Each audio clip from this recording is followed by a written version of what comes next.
Good morning. Hello, everyone. Thank you for joining us today.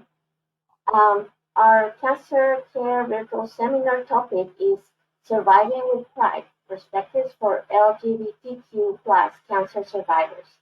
My name is Carmen Moon. I'm an outreach coordinator for the Samaritan Cancer Resource Center, and I will be your host and moderator. This event is brought to you by the Samaritan Cancer Resource Center. We partner with anyone touched by cancer to provide the support they need to live with strength, determination, and hope into the future. This presentation is being recorded. All microphones are muted and will remain muted during this session. Please use the questions menu to type your questions and comments at any time. Time is reserved at the end of the session for questions and answers. Joining us today is Dr. Allegro Johnson, clinical psychologist with Samaritan Health Service. Thank you so much for being here today with us, Dr. Johnson. Thank you. And I will go ahead and pass the presentation over to you. All right, so again, I'm Dr. Allegro Johnson. My pronouns are she, her, and I really enjoyed putting this presentation together. I actually had several moments where I had that feeling of, I'd never thought of it that way before. It's one of my favorite things, so maybe that will occur for some of you today. In addition to our other objectives, which are to identify the challenges to LGBTQ plus cancer survivors, recognize the ways in which healthcare providers and systems can better support our LGBTQ plus patients and their loved ones in their ongoing medical care, as well as understand mental health issues that LGBTQ plus people may continue to struggle with in their cancer survivorship. And I just want to mention that I don't mean to offend anybody by just limiting it to LGBTQ plus, with regards to intersexual or asexual or two-spirit people. I just tried to get it to a level I could repeat throughout my presentation and get my tongue around. But also sometimes in my slides, you'll see it just says LGBT, and that's usually because I'm citing an article, and that's how they said it. So just to clarify that. So in 2021, there were estimates of approximately 142,500 new cancer cases amongst LGBTQ people and 45,500 cancer deaths. But overall, there's a huge lack of data on the LGBTQ plus cancer patient population that is an obstacle to us being able to provide effective, preventive efforts like screenings and things to have that be, informed by research. It's just not out there a lot. Despite there being a higher risk for certain kinds of cancers, like in gay and bisexual men, there's a higher risk for anal cancer, which often has a lot to do with the human papillomavirus, and that's especially true with folks who might be HIV positive. Lesbian, bisexual women may have an increased risk for breast, cervical, and ovarian cancers, which may be due to there being like a 1.5 times higher rate of tobacco and alcohol use in LGBTQ plus folks. But that's, just one factor amongst many that can increase the risk in this population. Some other estimates are between 420,000 to 1 million LGBT cancer survivors in the United States. And those numbers are very similar to other subgroups of cancer survivors in the population. And those subgroups, tend to have a lot more research attention paid to them. So despite the higher, risks of certain kinds of cancers and the numbers being similar, there's just not the research attention out there for the LGBTQ plus cancer survivor patients. And part of that has to do with healthcare systems not really collecting the data. The systems are inherently binary, assuming people are heterosexual and cisgender, and that shapes how we ask questions and interact with patients, right down to our, our medical record intake forms that we have. And so in the process of doing this presentation, I actually pulled a couple of the forms from my clinic. I don't usually deal with these forms because I have my own paperwork as a behavioral health consultant. But I noticed that our adult health history form is really awesome. It has a lot of opportunities. They're not just what I have pictured on the screen here. There's even more to it on the form for people to describe their gender identity and sexual orientation. Unlike our registration form that is quite binary with the sex identification male or female. And so I actually asked our manager if we could update that to have it more accessible for our LGBTQ plus patients. But it's something that, I don't normally come across that because I don't use those forms directly in what I do. But it's something, I encourage other people to advocate for, that those forms get changed. And look for that, because it can provide, another message of support to that patient population in seeing that on our forms. Another challenges to LGBTQ plus folks are, there's a consistently lower rate of healthcare insurance coverage, and then especially for transgender people, there's a higher rate of poverty and employment discrimination and violence, as well as, family loss and homelessness. And so as a part of regular primary care visits or cancer survivors' regular follow-up care, we want to assess, for housing and food and financial issues, as well as, safety concerns, both in their living situation and in their work environment, because discrimination does happen and adds to their stress. I found on these maps, which I thought were very illuminating of some of that discrimination that happens in our country. So there's public accommodation non-discrimination laws. So public accommodations are anything outside of home, work, school. So like restaurants and hotels and things like that. So the dark green, which includes us here in Oregon, we have state laws explicitly prohibiting discrimination in those areas based on sexual orientation and gender identity. But you can see a lot of these yellow areas, there's no explicit prohibitions for that kind of discrimination. And that happens even right next door to us there in Idaho. So you can see why, with just looking at the texture of our country, there might be a lot of concerns, and stressors on our LGBTQ plus folks. One thing that is not protected in Oregon is discrimination in the area of credit and lending. So, we may have, cancer patient has a lot of medical bills and they might be needing a loan, and we don't have laws in Oregon that explicitly protect people from being discriminated against based on their LGBTQ plus identity in those areas. Another one that is interesting is religious exemption laws in the United States. So we in Oregon don't have laws that allow religions to claim exemption in providing services to LGBTQ plus folks. And that doesn't mean that it doesn't happen, though. I myself have talked to people living in our rural conservative religious communities in Oregon who they identified as LGBTQ plus. They had very small children who are just starting to enter school, and they were told by the religiously affiliated school that they were trying to get their child into that they would probably be happier somewhere else. So even in the state of Oregon, without those kinds of exemption laws, these kinds of things still happen to people. So it's not something we can forget about. We do have the Equality Act that we're, is being worked on nationally to protect people across the board from religions as a part of it being able to discriminate against LGBTQ plus folks. So, actions in the legal realm are out there that we definitely need to help support our patients.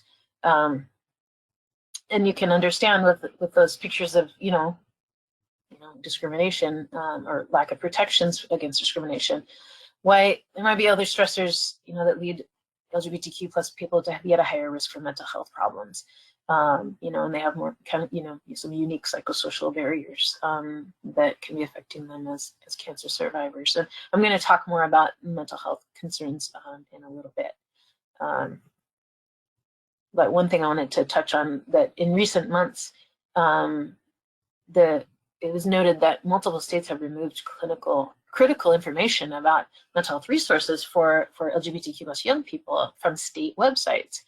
And so it seemed like what was happening was like a parent of a transgender identified child would bring their child into like their medical care provider, and they would be asking for medical services to help their child in transitioning, like a referral maybe for hormone therapy. And this provider, for whatever reason, was viewing that as abuse of this child, and maybe they thought they were pushing them to transition or something, and so then they would call and report them for abuse. And so some of these states were taking down those kinds of resources for young people who might be transgendered, with this conceptualization that it was actually abusive.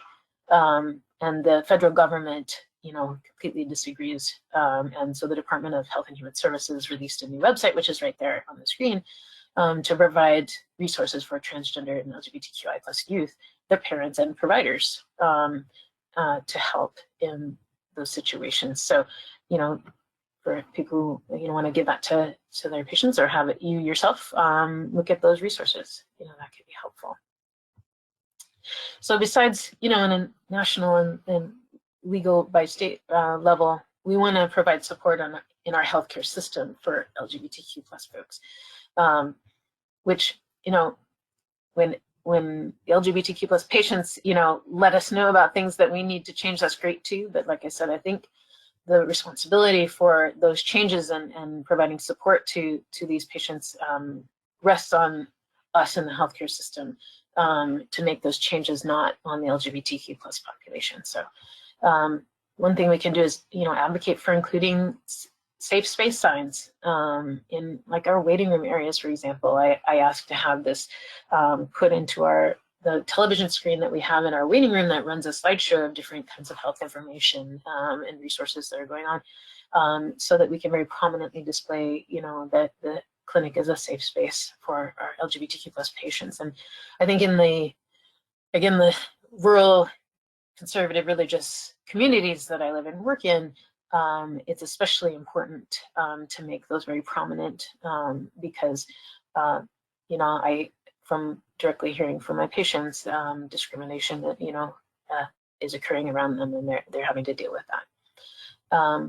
We also want to include LGBTQ plus images and information in things like websites and other kinds of information. And I know, again, from feedback from patients, that it's not just LGBTQ plus specific events or information that they want to see these images. It's with any kind of health information, in representing diversity, we might pick images of people of multiple ethnicities, and them just seeing, whether it's something about diabetes and just happening to have an image there of an LGBTQ plus, couple or something as a part of that.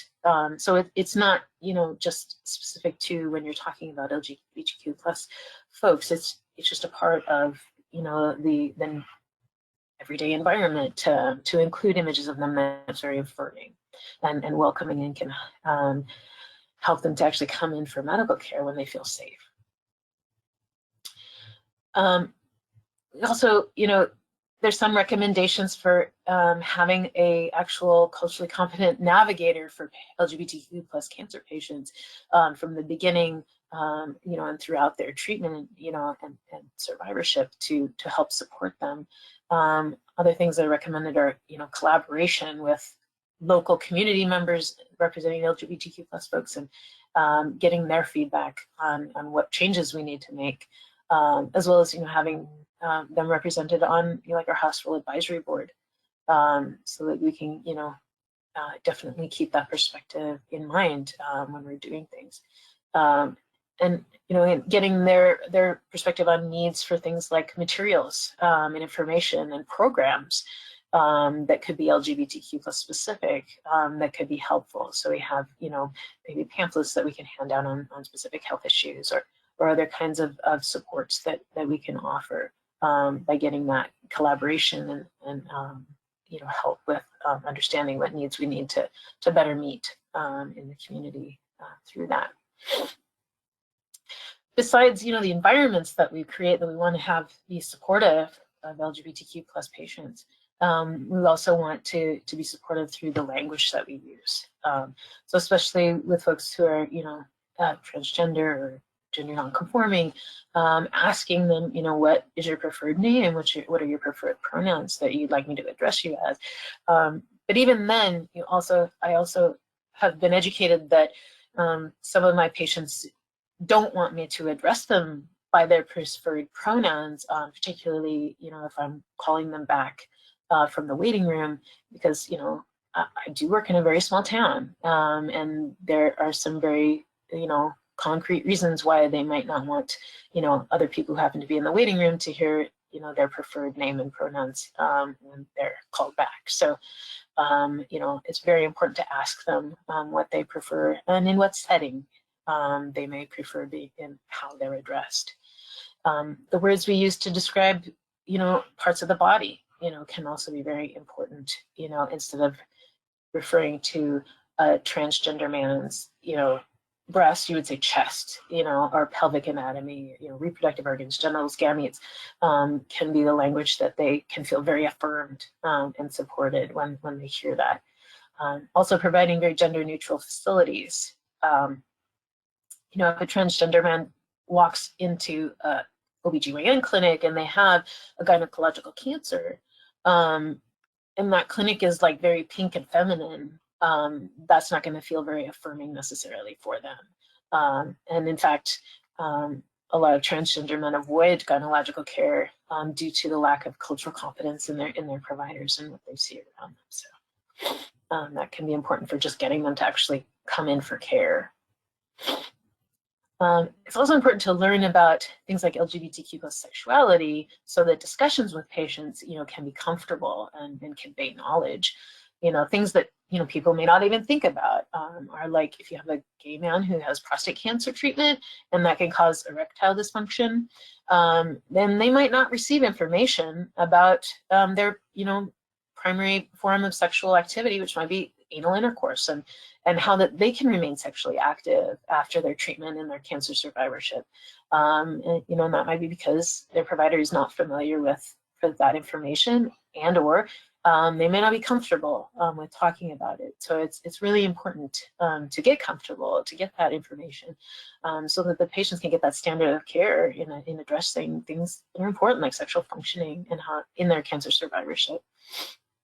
We also want to avoid biased assumptions, like assuming that a patient will want breast reconstruction, or that LGBTQ plus people aren't interested in fertility, that, for some reason, people have that assumption in their mind. And so it doesn't even come up as a topic when it can be, extremely important to discuss fertility, even before they have cancer treatment, and talking about, what their plans are, what they would like, information-wise about that.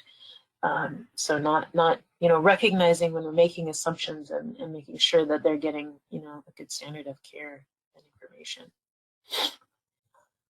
A key issue for people who are, on hormone regimens, if they're a transgender person or a gender variant patient, is that some doctors make assumptions that, because you have cancer and undergoing treatment, we should discontinue that hormone therapy because it could impact risk. And from what I could read, there's no compelling data that would indicate a need to discontinue a hormone regimen under cancer treatment. And so, not making those assumptions either, without, really compelling evidence to discontinue that, because the hormone regimen may be very important to that patient's identity and how they live their life. And other things, being able to identify what LGBTQ plus individuals need with regards to, their higher risk for cancer and screenings in regards to that, and readjusting guidelines and how we do, the risk assessments involved with that. I did come across this from UCSF, guidelines for the primary and gender affirming care of transgender and gender non-binary people. There's a lot of other health information in this guide, but I just highlighted some of the specific ones related to cancer screenings, different types of cancer screenings that come up more particularly with transgender people. So there can be some helpful guidelines there for the LGBTQ plus folks as patients to understand and know as a part of your ongoing cancer survivorship care, as well as for providers to have an understanding of in what they need to provide for the patient's care. Another thing that's important to understand is that a lot of LGBTQ plus people have multiple layers of their identity that intersect.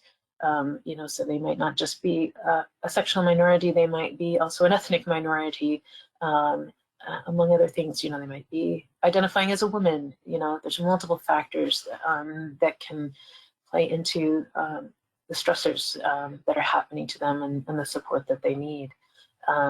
Also, their support networks, their family of choice, who they identify, as, their loved one, needs to be included, according to the patient's wishes in their process of treatment, diagnosis and decision making, because it has, in the past happened a lot where physicians just don't think about including, those other kinds of identified people in their appointments and support. And you can understand where, like, an LGBTQ plus person might tend to have a support person who is similarly amongst the LGBTQ plus population, and so the caregiver can also have a higher level of stress because of those layers of stressors in how they identify. That can require an extra level of support and an extra level of consideration. And thinking about that, there's a study that showed that 77% of LGBT cancer survivors responding to a survey reported their friends as a part of their support system during cancer diagnosis and treatment. The heterosexual and cisgender cancer patients are most likely to name a spouse as their primary source of support.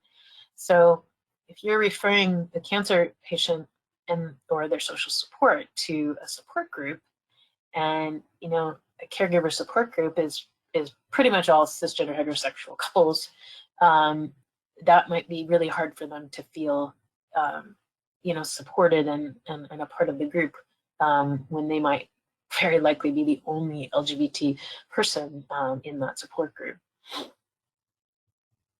So we have to consider those kinds of factors when referring people or to those kinds of support groups, because it might not be the support that they're going to be comfortable with. I did find a couple of supports. So the National LGBT Cancer Network, on their website, they're running cancer peer support groups. In a study that they conducted, they confirmed that LGBTQI plus folks specific support groups were the top request of the cancer survivors. So that was what they really wanted to do. And so they're fulfilling that need as a basis of their research. The Q Center is also offering support groups. They're not cancer specific as far as I can tell, but they have a center in Portland, more specifically. I did look online at other cancer support groups in our area, Samaritan, and the way that they read, it sounded very cisgender heterosexual specific in its orientation. So I would hesitate to refer patients unless I called, and I really want to, so I haven't had time to call those groups and ask them about, you indicated that you have a gynecological cancer group. So if there was a transgendered man who had gynecological cancer, would he be welcome in that support group setting? Because I wouldn't want to just send somebody there and then not have them actually feel supported. Spirituality is another area to be really cognizant of with LGBTQ plus folks, because there has been a lot of discrimination from religious organizations against them, and they may not want to have any kind of spiritual pastoral care. I know you have chaplains in Samaritan who are willing to provide spiritual care, and I've talked with some of them, and they absolutely would never present a discriminatory or biased spiritual perspective to an LGBTQ plus patient. But patients aren't necessarily going to feel real confident in that. So sometimes it can be a part of what we can help facilitate is, reassuring them that it is a safe resource for spiritual support, if that's something they would be interested in. But if not, not pushing that, because it's really understandable given history in that area. So specifically to mental health, so I have to highlight that because of pathologization of LGBTQ plus folks, they've been mistreated by the mental health profession.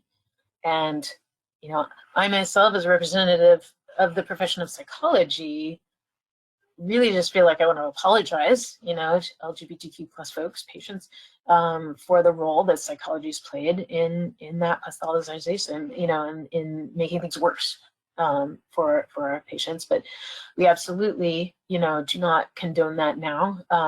Conversion therapy, which just makes me cringe to even think about it, is not considered an acceptable ethical practice for LGBTQ plus people or anybody.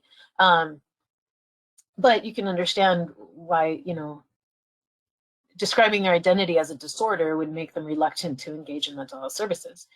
But there can be, potentially some higher level of engagement in the primary care setting, which can offer a safer environment. And that's where I work as a behavioral health consultant in the primary care clinics. I cover Sweet Home Family Medicine and the Brownsville Clinic in the Samaritan system. And that can be a little bit easier place. It's not set apart as a mental health facility. We're an integrated part of the primary care treatment team. So that can sometimes be a little easier to access for LGBTQ plus patients. Not surprisingly, given all of the stressors that I've highlighted, the LGBT adults have 1.5 to 3 times higher rates of psychological distress than heterosexual cisgender counterparts. And in my experience with patients, it's pretty likely that persistent anxiety and depression and psychological distress are due to these layers of stress, from not just discrimination, but family loss and inadequate health insurance and their cancer survivorship. But in my experiences, there's very specific discriminations and fears that are realistic that come into play. So, a kind of a continuation of the systematic discrimination that's happened is insurance plans. There are some states that insurance plans can exclude coverage for gender dysphoria, even if the care is considered medically necessary. And in other states, the insurance companies may require a diagnosis of gender dysphoria in order for them to pay for medical or surgical treatments for like transgender people who are having like top surgery or bottom surgery. And patients can perceive that gender dysphoria as a continuation of pathologizing their identity, as saying your identity is a problem when it's not. And the dysphoria itself, once their body matches to their satisfaction, how they identify in their mind, then there's no dysphoria anymore. So we're wanting to make clear in our language, especially if we have to put that diagnosis on there, that we're not trying to make it sound like there's something wrong with them because of their gender identity. So there's can be 3 sort of main areas for LGBTQ plus folks, to take into consideration if they're coming in for mental health or behavioral health treatment. One of them is, exploring their gender identity and their sexual orientation. Another is the coming out and social transition process. And then obviously just general mental health issues that may have nothing to do with their gender identity or sexual orientation at all. But I know when I have patients come in who are struggling with their gender identity and or sexual orientation, one of the things that I've found has helped people, and some people are very savvy and very knowledgeable and they're already aware of this, but some don't have any, have never heard of it before. And that's the idea of presenting gender identity and sexual orientation as a developmental process. So helping them to understand, you know, yes, our culture presents you this binary of you're either male or female, you're one or the other. But, you know, in reality, we look at that on a continuum. And again, not that the continuum is the be all end all, but one way of looking at it is there's masculine on one end and there's feminine on the other end, and you can be anywhere in between, and that's normal. That's perfectly fine. You can also be perfectly fine in throwing the whole continuum out and just identifying however you choose to, which again is perfectly normal and you know, not any kind of problem. And similarly for sexual orientation, you know, beyond the continuum from, you know, being attracted more to men versus women, you know, anywhere in between, any combination. Or again, throwing it all out if you know, are identified as asexual, you know, it might not be relevant to you at all. So, and that's perfectly fine, you know, but it's really normalizing those ways of identifying for them and helping to counter the cultural binary messages about you're either this or that, that can really have them struggling with how they identify, because it's not captured in that binary way of thinking. Because I've seen just quite a bit of relief in some people just by having them gain that understanding. And being a developmental process, you know, it's like any developmental process. You learn how to talk, you learn how to walk, you learn how to cope with emotions more, you know, effectively as you grow up, aging, you know. So similarly for gender identity, sexual orientation, you know, there's a wide range of normalcy in that. Some people can tell you at 4 years old, I am a boy, you know, and they're absolutely clear on it, and they definitely know it, and that's what their truth is.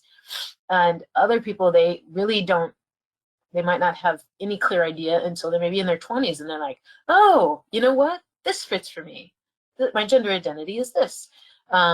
And that fits, and there's nothing wrong with that. It's not like they're late or that's a problem, you know. And even, you know, at other times you know, so it's really normalizing, you know, wherever they're at.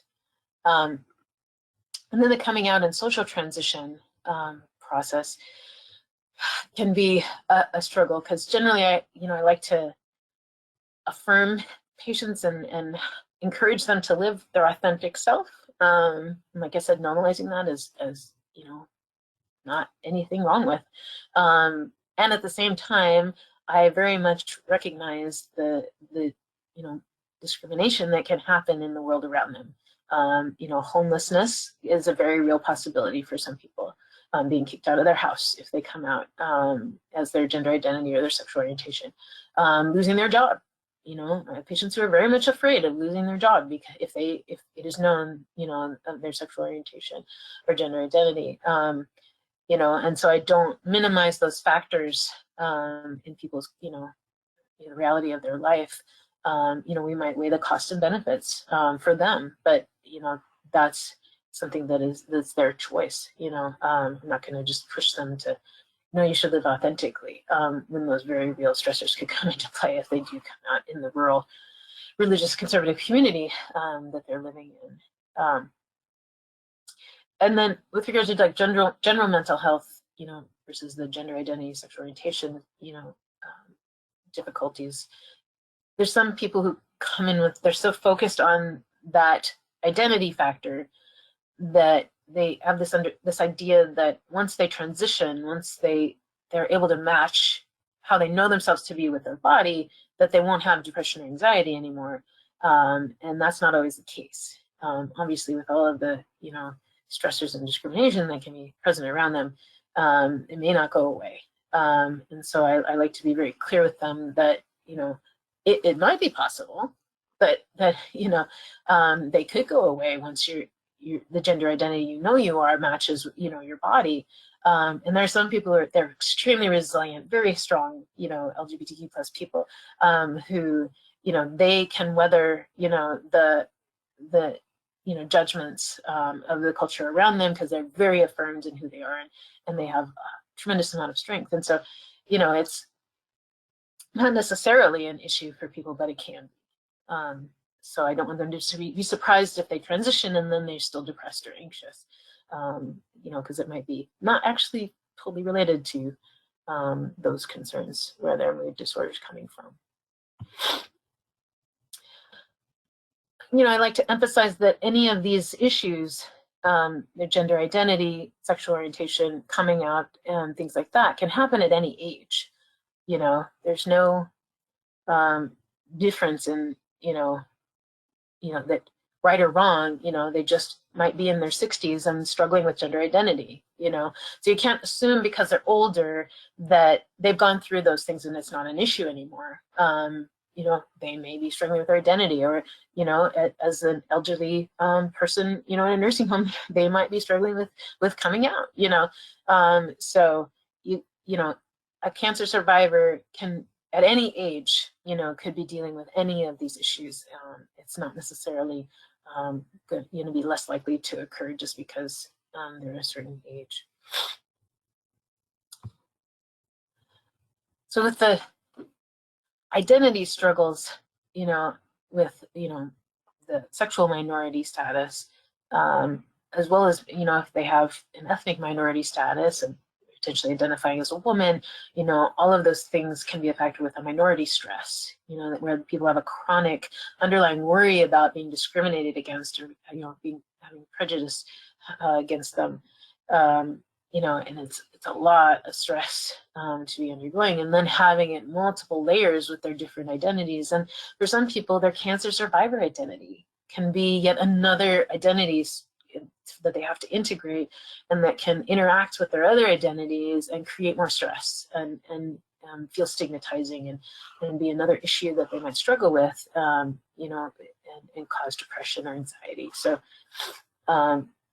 it's an important factor to again remember those layers of identities, and the cancer survivorship identity can be another factor in that, as well. As the messages of the heterosexist cisnormative society, can be very negative against the LGBTQ plus population, and a fair number of folks internalize that, and so they can have a very negative view of themselves, which again interferes with their ability to work on those, gender identity issues. So a lot of important factors to take into consideration, and that's why all the normalization and really affirming that it's okay however they identify. Another part of cancer survivorship that can affect their, mental and behavioral health is coping with changes to the body and mind. It can be a significant part of that cancer survivor identity. And they can interact with their other identities. So, for example, you might have a transgender man who's worked really hard to build up his body and become very muscular, and then he gets cancer and he undergoes, chemotherapy, and he loses a whole bunch of body weight. He loses what he's built up, and that can affect his gender identity, how he identifies as masculine. And those interactions, can have a negative effect on their mood that could cause a lot of depression. On the other side of things, you might have, a transgender man pre-surgical who ends up with chest cancer and has a double mastectomy, and they actually have some sense of relief coming from their gender identity, source in feeling like, okay, my body is now actually closer matched to my gender identity. So, but you can't assume, regardless of how anyone identifies, any person in the LGBTQ plus population, it's their body. No one else can tell them what's right for them. And I encourage people to think of it that way, because there's plenty of people in the world who are going to tell them and give them their opinion on what they should do, and what's best for them with regards to their body. When,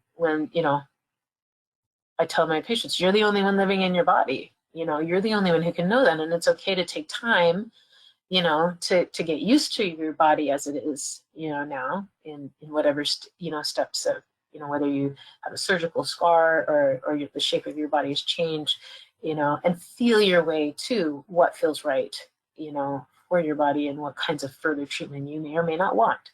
And that being okay, and that being, whatever they decide is best for them, is great.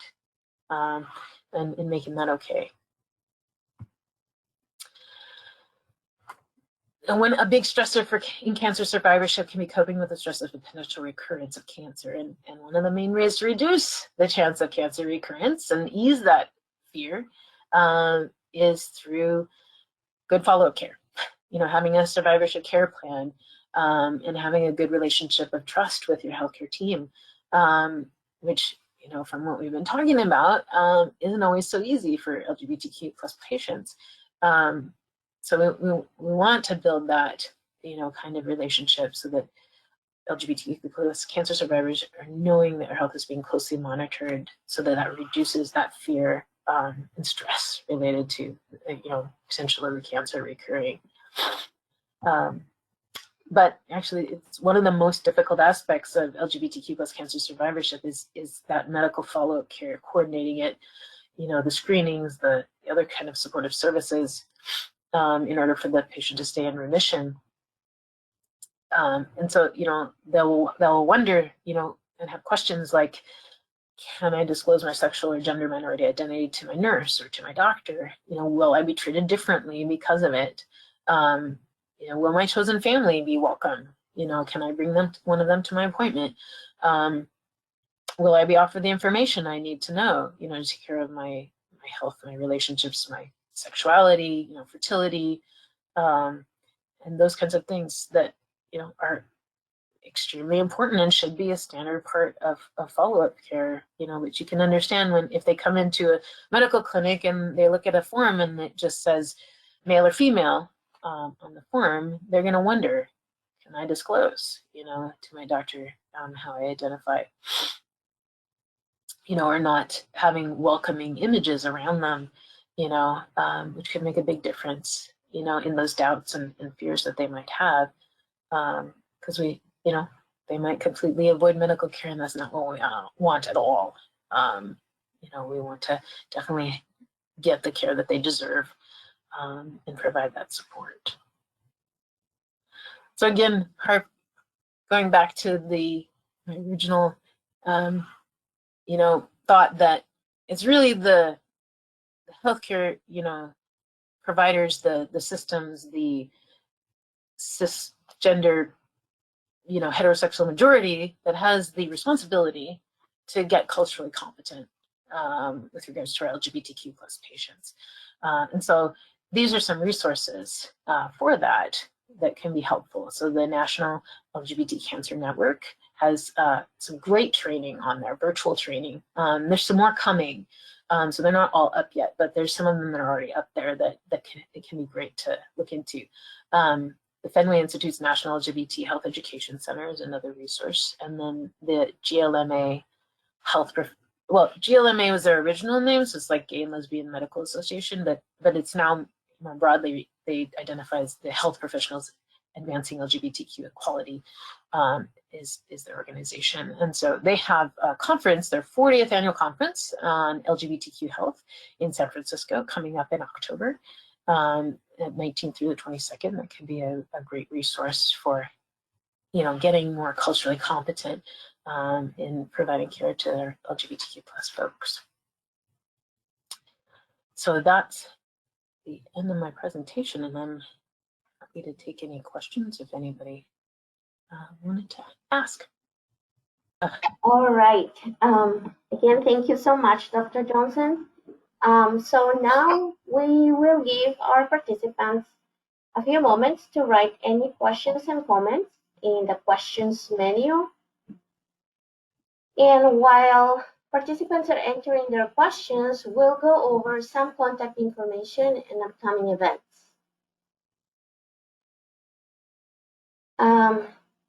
We are going to be presenting 2 more seminars this month.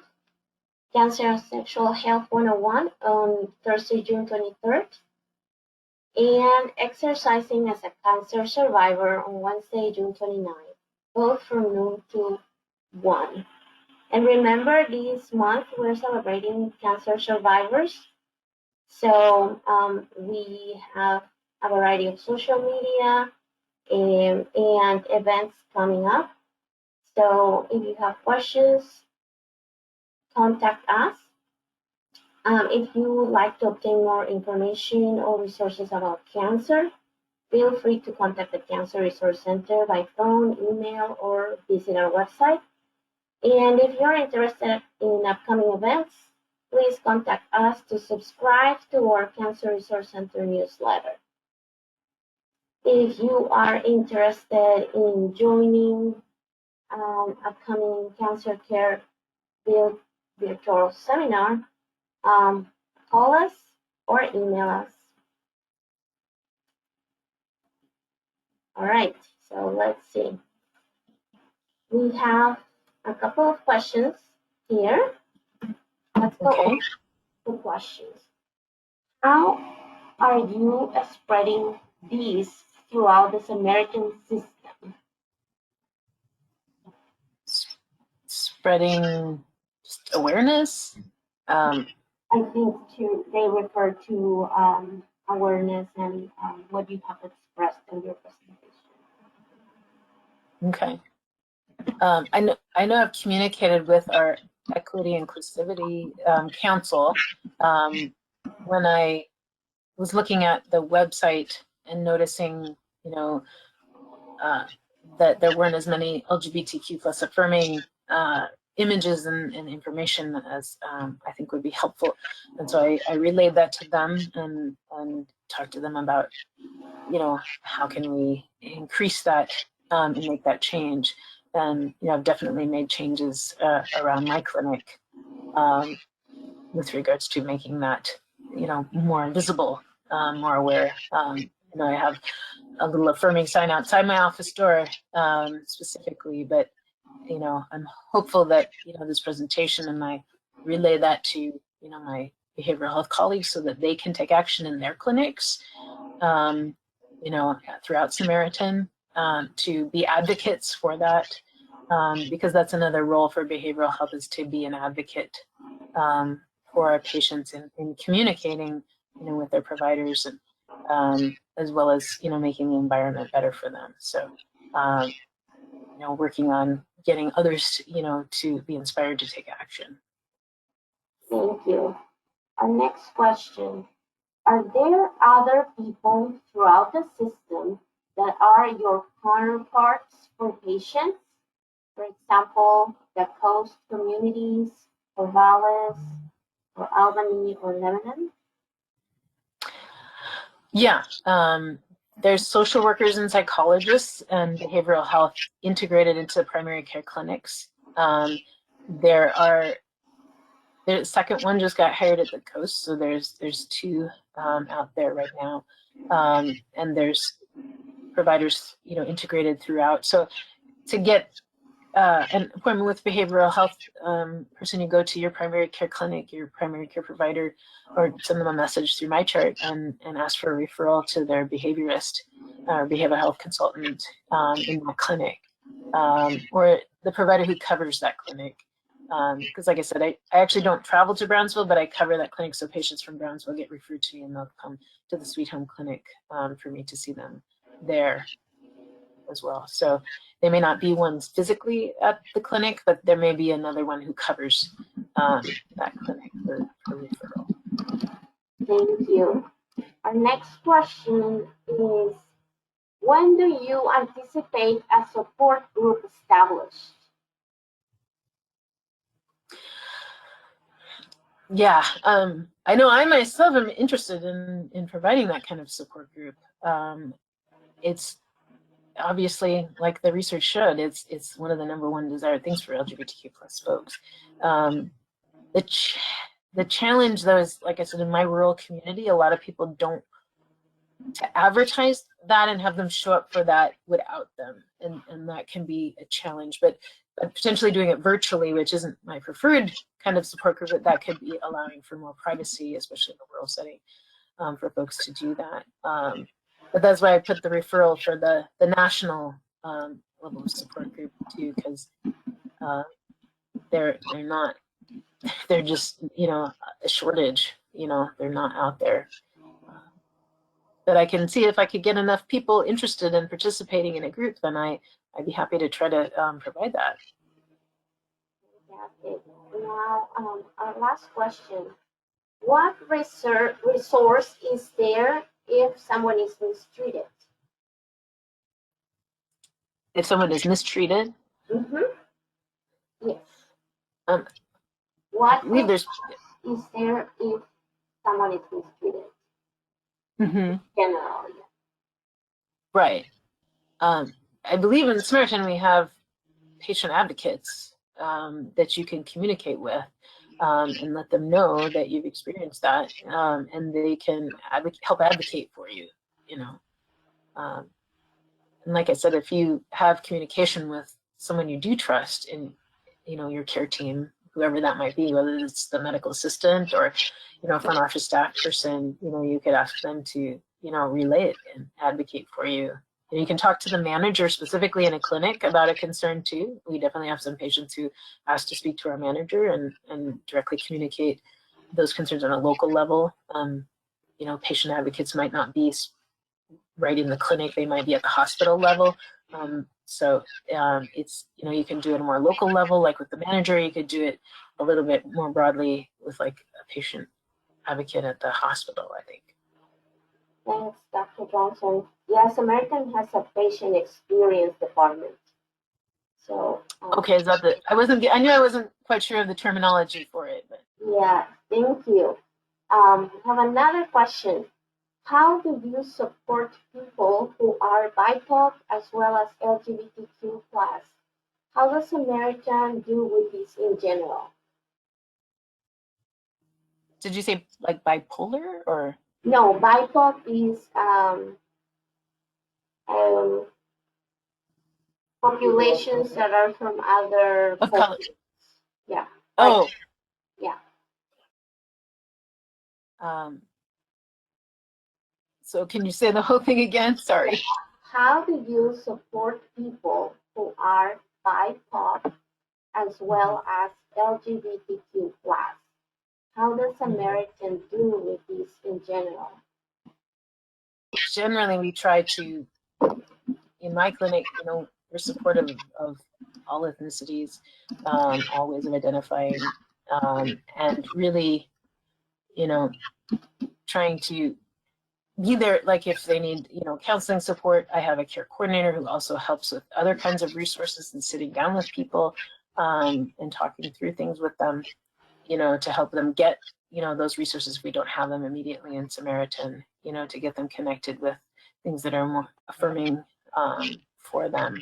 But like I said, at my job, I do one-on-one counseling, so I would be working with people individually, to provide specific support tailored to, their concerns, in their specific way, as opposed to kind of, a general approach. But I know that we do have, for LGBTQ plus folks, they were working on gathering an advisory council, I think in 2021.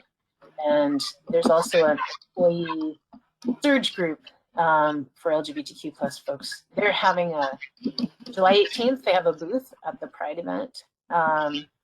So they're, trying to get out there and show more support. And, that would be, an access point for expanding, to include those multi-layers of identity in being able to provide support. Yes, thank you so much. Yes, our Samaritan has an Office of Diversity and Inclusion that is constantly working to improve all these type of communication and services. So I think that was our last question. And so thank you so much to our audience. If anyone has any questions specific for Dr. Johnson or any question that you prefer to be answered privately, please email us at cancerresourcecenter@samhealth.org, and we'll be happy to get your question to Dr. Johnson and facilitate the answer. Okay? Now, final reminder, please fill in the survey that will open after the webinar has concluded. And thanks to our speaker, for sharing their time and knowledge with us. Thanks so much, Dr. Johnson. And finally, thanks to all of you for participating today. You may now disconnect and have a great day.